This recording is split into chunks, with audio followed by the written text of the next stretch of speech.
My name is Mushegh Asatryan. I'm Associate Professor of Arabic and Muslim Cultures at the University of Calgary in Canada. And I'm the author of Controversies in Formative Shi'i Islam, the Ghulat Muslims and Their Beliefs.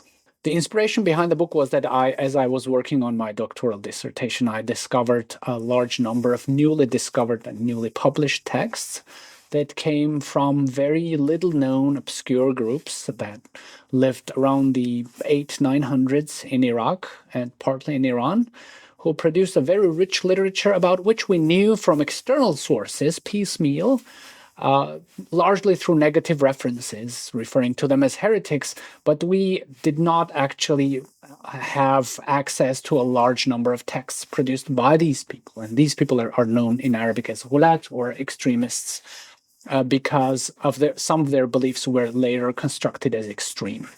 There is not one argument, but the book tries to do a couple of things. It tries to study the history of the community who produced these books, the community that lived in Iraq and Iran in the 8 and 900s, 7, 8, 900s. It tries to understand their position within the larger Muslim community. It also tries to understand the history of the literature that they produced. And this is important because their literature is very convoluted. We have access to many of their texts in citations in later texts.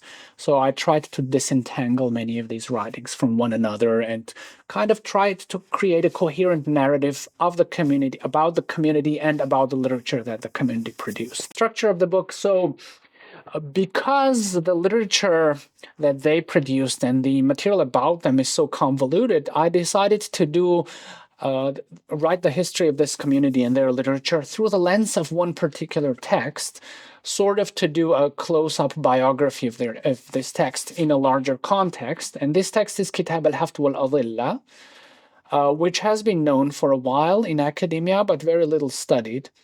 It is important. This book is unique because it consists of a number of different textual layers put together around the year 1000, very roughly, probably in Syria. Each of these textual layers coming from one particular historical period or context and revealing a number of historical circumstances surround it. So I tried to look close up at each of these textual layers to look at the history of the putting together of this book, Kitab al-Haft, and what this reveals about the community that produced them, about the people who read this book, and the people where this book and similar books circulated.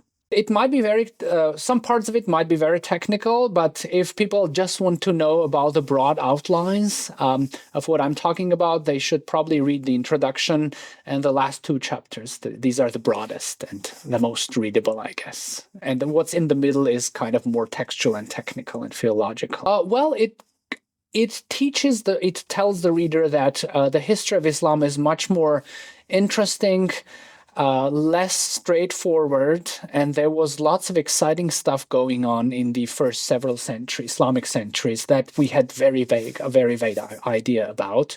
That there was, for example, a rich, very imaginative cosmological literature which has just come into our possession and that we can access, that is well worth studying. And it reveals the richness and the diversity of early Muslim. So I just finished a large project with my colleague David Hollenberg at the University of Oregon, which is a critical edition and study of a major 11th century Nusayri text, which is a compendium of Nusayri belief around the time when the author wrote it. The author's name is Ismat ad-Dawla, and the book is quite large. It's 400 pages long. And it shows the type of literature that circulated in Syria and Egypt among the Nusayris at that time, their social contacts, a little bit about their community. So it's a major text about and by the Nusayris. So we've been working on this for about 3 years, and we just submitted it for publication. My other project, I'm at the beginning of this project, is a study of the culture of debate in the Abbasid Empire, and the social roles that debate played among intellectuals, theologians, grammarians, and so forth, and where debate took place, why people engaged in it, and why people so enjoyed it.